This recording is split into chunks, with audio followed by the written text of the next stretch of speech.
new show at 9 on HLN. Weeknights on HLN. Mark, 99.99999% that he is the Father. Slam dunk, right?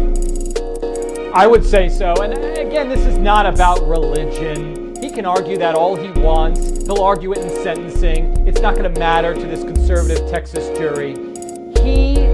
His DNA is inside the DNA of a baby inside of a child. That's it. We're done. Right. Yeah. The case. Right. That's what I would think. Case closed. And I certainly hope that the jury doesn't contemplate anything else. It's disgusting, right?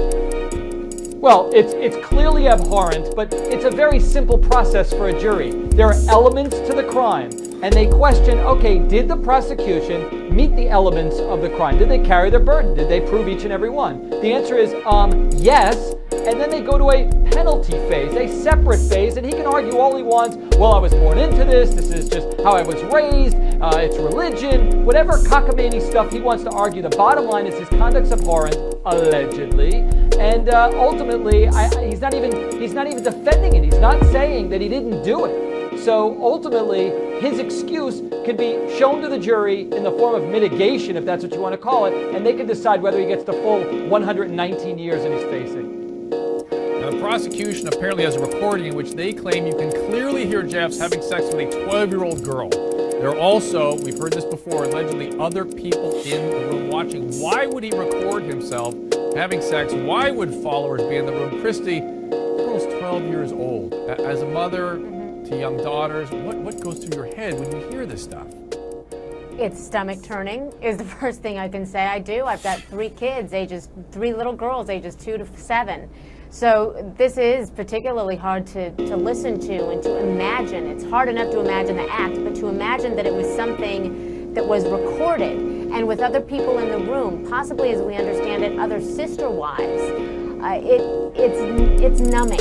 I can't even explain it to you in terms of what it's like in that courtroom, because people are on the edge of their seat today waiting to listen to this recording, and it's a packed courthouse today, Dr. Drew. Everybody is just waiting for this one, and Warren Jeffs has been particularly agitated today when it comes to some of the evidence that's been presented regarding his personal journals and writings and some of the documents that were admitted into evidence today. He gets really offended and stands up. He made so many objections today, basically saying that this continued presentation is an abuse of that which is holy. He went on to say that it's sacred to others, but not to you. So trying to put into perspective that, look, what is sacred to me doesn't necessarily mean it's sacred to you. And once in a while I'll hear him say something you might realize is somewhat clever. He'll say, my religion and my principles and edicts are important to me, just like yours are important to you. So sometimes he throws something out there to try, I think, to get empathy and make people put themselves in his shoes and try to understand the religious aspects of this. But again, the prosecution always coming back to the fact that the U.S. Constitution does not advocate that religion can override the safety of children. That's exactly right. If my religion believed that I needed to throw a baby in the volcano to appease God, or God told me to do that, it would still not be okay. Now, the jury saw a portrait photo today of one of the victims, a child bride and Jeffs, taken around the time they were married. You can see here she is hugging him. Brandon, you have defended members of the FLDS Church. There's the photo, the high probability, the virtual, absolute probability he is the father of a 15-year-old teenager baby. Give me your perspective on this. Well, my perspective is this. I got to know a lot of those men who were in the church under Warren Jeffs and were there, and their fathers were there, and their grandfathers were in that church. What Warren Jeffs did when he was the leader of that church and in charge after his father, Rulon, passed, there were a lot of changes. Those men grew up in the church that they knew, they practiced, and they were faithful in that church. Now, all these allegations and this audio tape and things like that, none of that was evidence that we had in any of the cases with the men that I represented. And as I never met Warren Jeffs, don't know anything about him other than what's in the media. But what I will tell you is the men that I got to know were completely different than what is Warren Jeffs is being portrayed here. And I think a lot of Brandon, people I'm going to tell you. Sure. Let me just say something kind of provocative, and that is that I know lots of people have done horrible things, and that seem nice enough, seem friendly enough, and seem like good people, and do horrible things. I mean, I see that all the time. And I hear people defending the community saying, well, it's just some of their leaders, we can't hold them all accountable for that. Now we're hearing that some of the clergy or some members of the leadership were in the room when this happened. I mean, at some point, don't we have to hold the community accountable for this? At some point? I am not asking anybody in the community or you to excuse what these people did if they did these things. What I'm saying is, as Mark talked about mitigation, it's not cockamamie. It is what these people knew. That doesn't mean that a jury can't listen to it and decide to give them some type of punishment like they did in those cases, but it gives them context. Like you said at the beginning of the show, it's what culture were we raised in, what do we know? If they stood by while Warren Jeffs did what this audio, and how do we know who was present or what was present? If this was in fact recorded, should someone be responsible? Sure.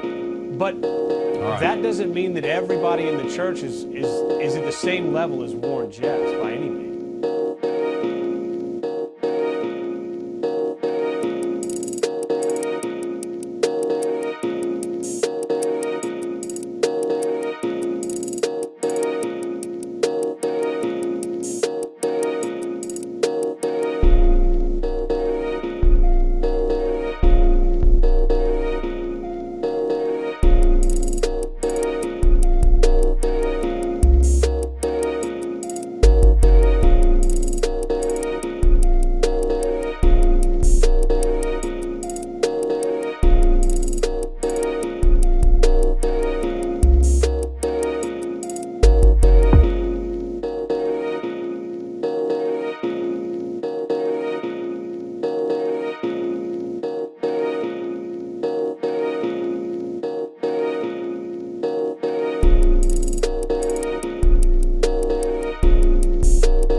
This young man who's about to kill himself, leaving a voice from the grave that may unlock the secrets of what he says are the terrible things that happened to him and others years ago in what many call a cult run by his own mother.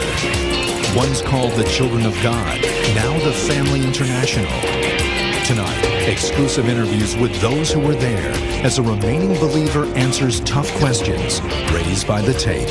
You've got pictures of kids in sexually compromised positions. Prime Time continues. And now, Cynthia McFadden.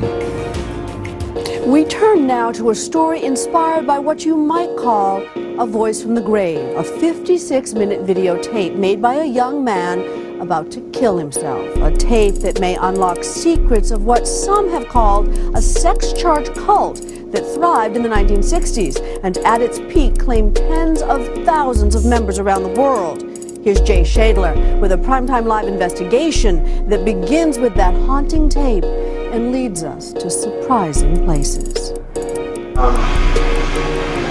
I want people to know that even though some of the things that I'm going to try to do are rather shocking and maybe not right in a lot of people's books. In words both thoughtful and disturbing, 29-year-old Ricky Rodriguez begins to unload decades of sadness and frustration. I'm just loading some of my mags here. Hope you guys don't mind if I do that while I talk. The man with the gun was once a child in pain. Well, I think I'm just really in the head. I've tried so many things, trying to somehow fit in, somehow to find, a normal life. But was normal ever an option for this young man? now on a violent collision course with his past. What about all the thousands of us who have been literally? What about us? Where's our apology? They're not even sorry. Ricky Rodriguez is about to commit a terrible act of violence, though his life began in the spirit of peace and love.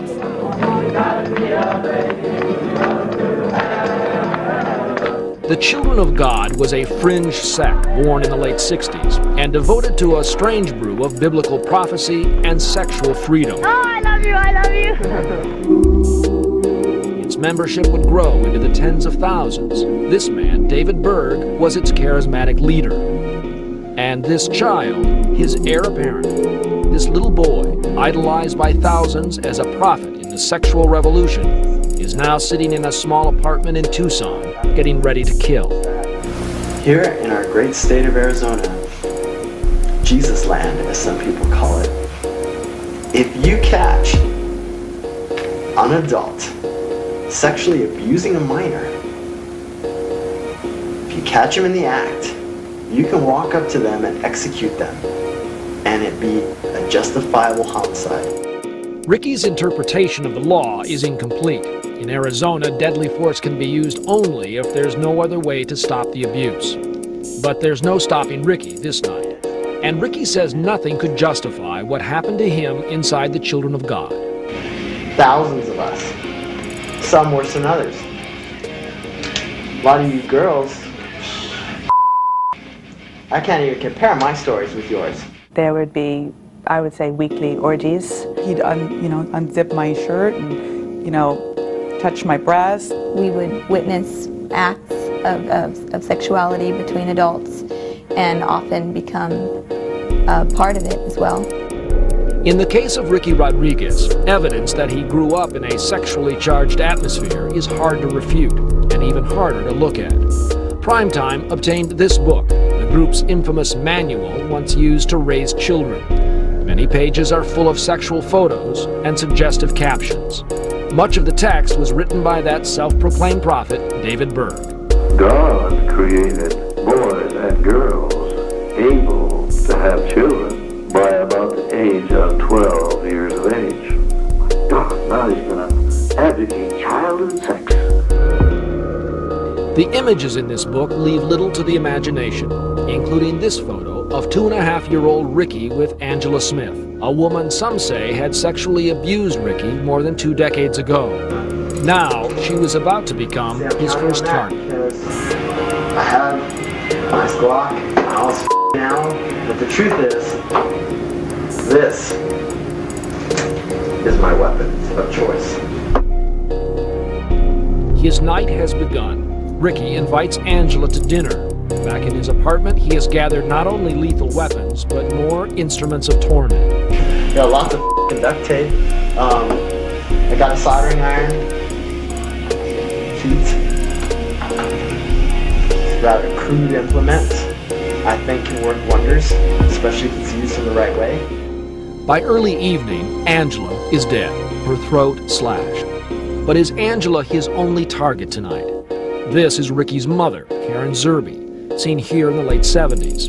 She is the current leader of the group, now renamed Family International. And according to Ricky, she condones sexual abuse in her own home. My own mother. What an evil. How can you do that to kids? How can you do that to kids that sleep at night? Oh, no. My mom's got to pay for that. She's got to pay dearly, one way or another. By nightfall, Ricky's in his car. With a 6-pack of beer and a .40 caliber pistol, he leaves Tucson on Interstate 10.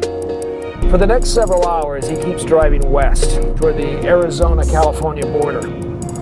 A lonely man on a lonely road. What could he possibly have been thinking? Actually, we have a better idea than you might imagine, because sometime around 7 o'clock that night, he picks up his cell phone and calls the last person who will ever hear Ricky Rodriguez alive. I could hear he was driving, but he didn't tell me where he was. He was in his car. Alexia is Ricky's wife.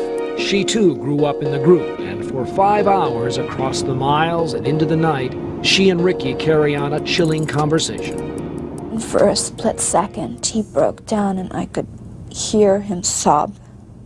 Just once. And then he inhaled really deeply and with a very strong voice said, "I'm not gonna cry. I'm gonna be strong." And I immediately knew that something was wrong. He didn't say anything about what had happened, but I knew something wasn't right.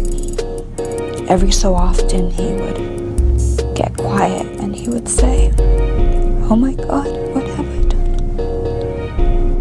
Of course, we know what Ricky Rodriguez has done. The question is, what is he about to do? Up next, is the killing over? Will Ricky Rodriguez take another victim? What other clues are on the tape? And I want to keep going until somebody gets her, I get her. When Primetime Live continues.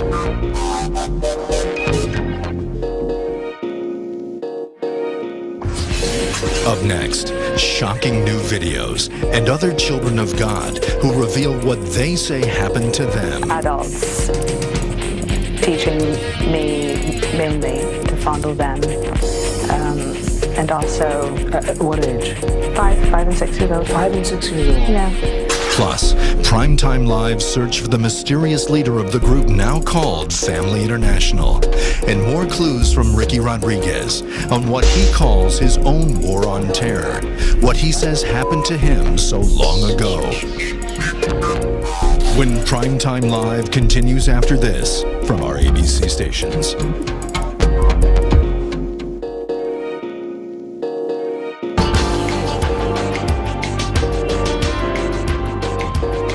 We continue with a Primetime Live investigation inspired by that haunting 56-minute videotape made by Ricky Rodriguez, who has moved from talking about violent acts to executing his plans.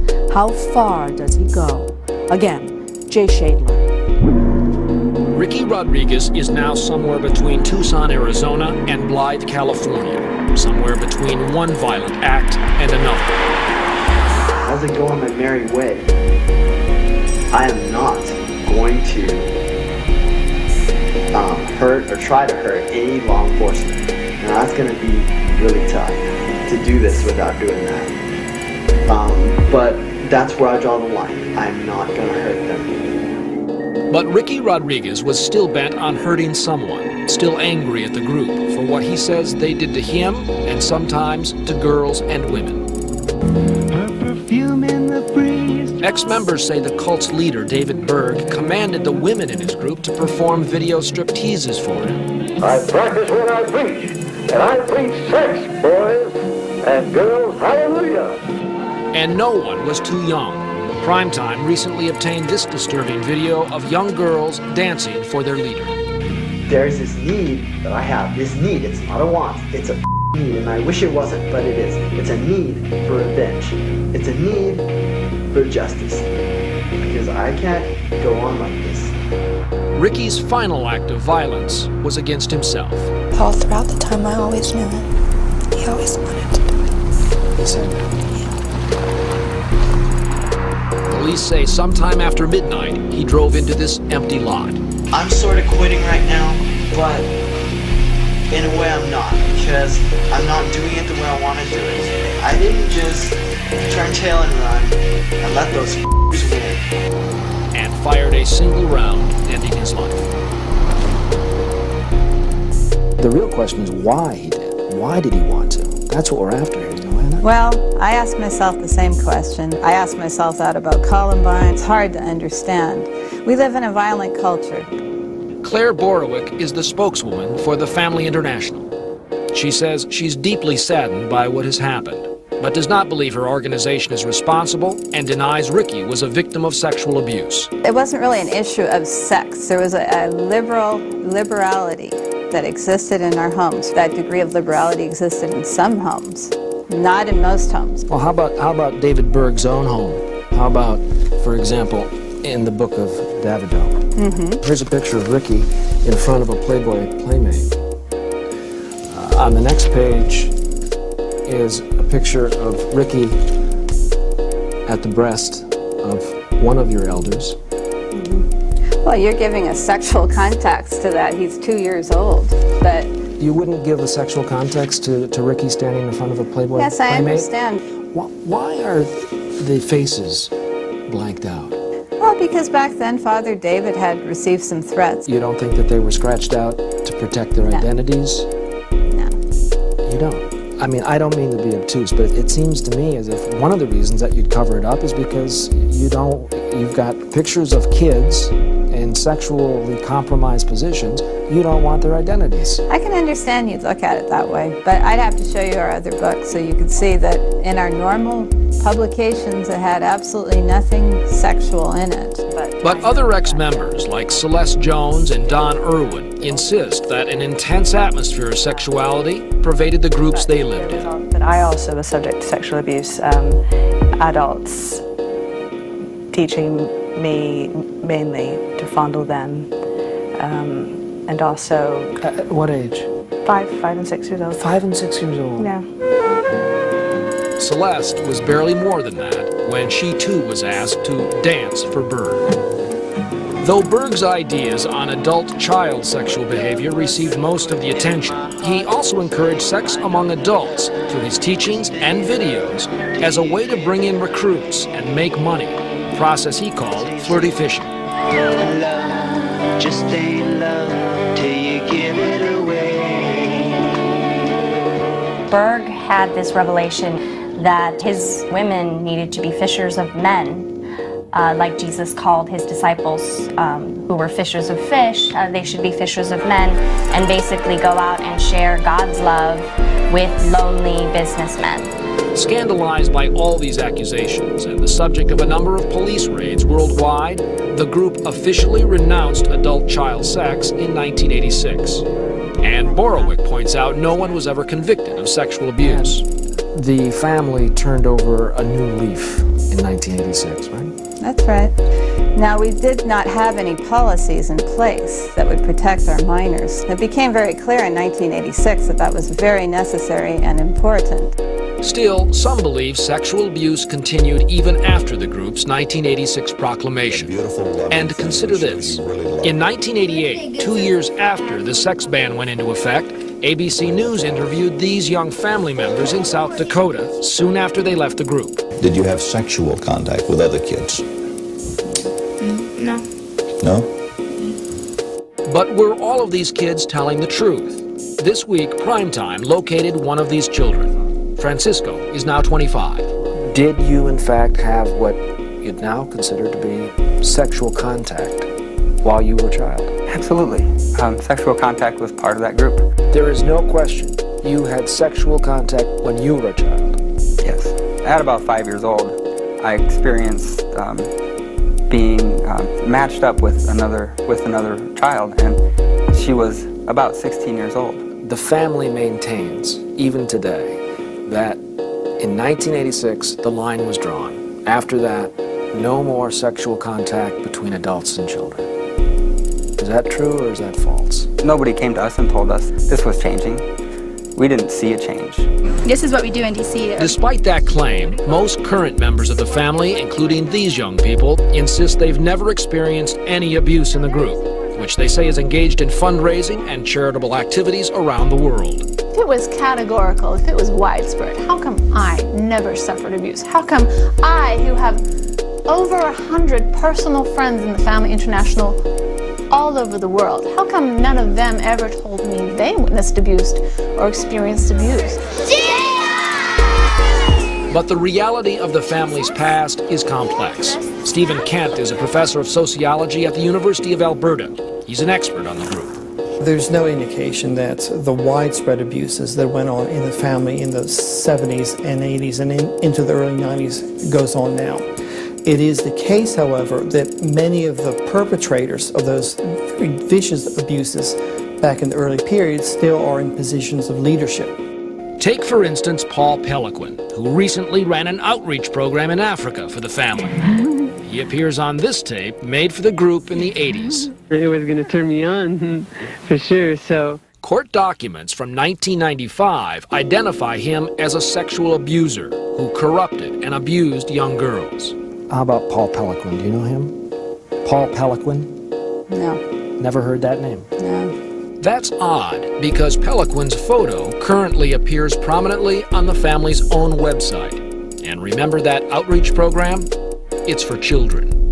We tried, but were unable to reach Paul Peliquin for comment. Though the group's founder, Gather with you saints at the river, David Berg, died of natural causes in 1994, his wife, Karen Zerby, and Ricky's own mother, has continued on as the family's spiritual leader. Man, if I don't get to her and life goes on... From his own video, it appears Ricky was hunting for her at the end of his life. And I want to keep going until somebody gets her, I get her.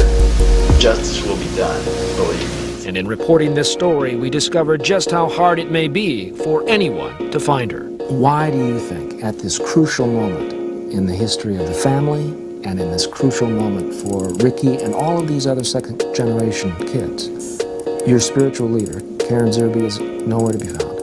Don't you think it's We don't look at it as nowhere to be found. She's very present in her writings. Do you know where she is? Do I know where? No, not necessarily. You don't. Claire, the Pope is a spiritual leader. We know where he is. Karen is a spiritual leader, and we don't know where she is. And her son just committed suicide and murder. I'm aware of that. So why don't we know where she is? That's her policy. That's all I can tell you.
probably remember our investigation into the religious cult 12 Tribes.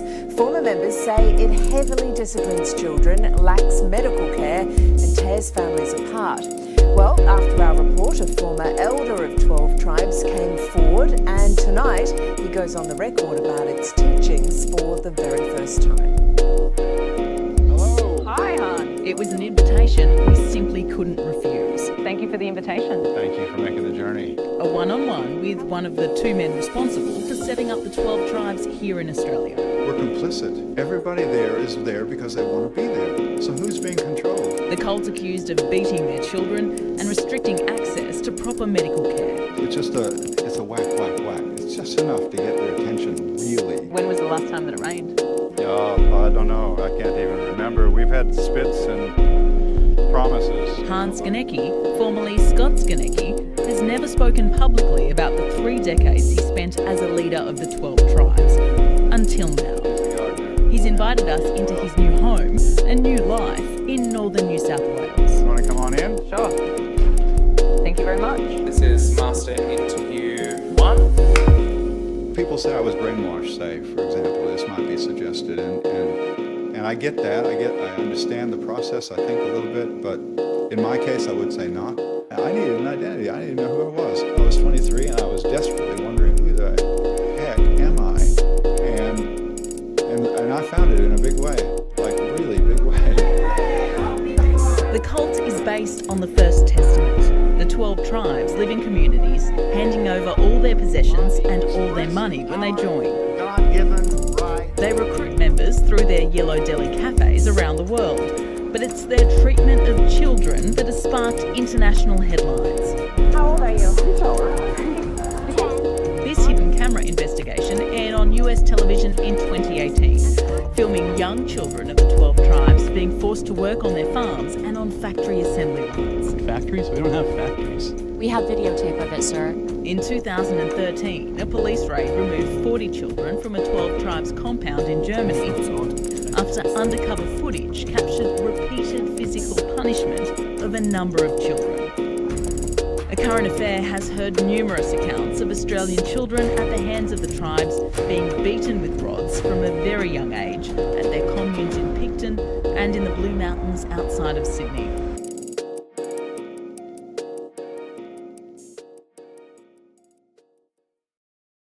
In 1989, the Brazilian town of Altamira began experiencing a spike in the disappearance of children, and by 1993, 19 children between the ages of 8 and 13 had been reported missing from the town. No one could predict the truth behind the heartbreaking disappearances of local children, most of which were boys. In 1993, the bodies of 5 young boys were discovered and found to have signs of torture, mutilation, and castration. These crimes were horrific and senseless, and the locals of Altamira just couldn't comprehend what was behind such acts. It turns out that Valentina de Andrade and her cult, the Superior Universal Alignment, were behind the kidnapping and murders of young boys in the area. Superior Universal Alignment was a UFO cult that believed in an end time where the world would end and only those within the cult would be saved. Valentina claimed that she'd been contacted by aliens when she was a young girl who warned her about the impending doom of the planet. They promised her that if she spread the word of their teachings as far and wide as possible, they would send a spaceship to collect them all during the end times, meaning that they would be saved. Sadly, the cult's beliefs weren't just around the extraterrestrial. Whilst they also believed that God wasn't real and Jesus was in fact an alien, they also believed that any boys born after 1981 were incarnations of the devil and had to be killed in order for her followers to be saved. Between 1981 and 1993, the cult is believed to have kidnapped around 18 boys between the ages of 6 and 14 before sexually assaulting them, torturing them, and stabbing them to death. Many of the boys' tiny bodies have been mutilated with their sexual organs being removed, showing an intense kind of callousness towards innocent victims. Many of the boys' organs have been removed for sale on the black market, only to make the cult more money at the expense of their victims. Valentina fled soon after the cult's crimes were discovered, and she's now thought to be hiding out in Argentina to escape facing justice for what she has done. Aniso De Souza was a doctor in the Superior Universal Alignment cult, and he was responsible for the mutilations of the boys, as law enforcement had commented that the cuts were made with such precision. It was indefinitely done by a doctor or someone with medical expertise. For his crimes, Dr. De Souza was sentenced to 77 years in prison, a comparatively small price to pay compared to the mutilation and terror that he inflicted upon his victims in the name of his beliefs. The cult's website is still active today. With over 84,000 visitors, it's clear to see that the cult still has some members around the world who believe in their teachings.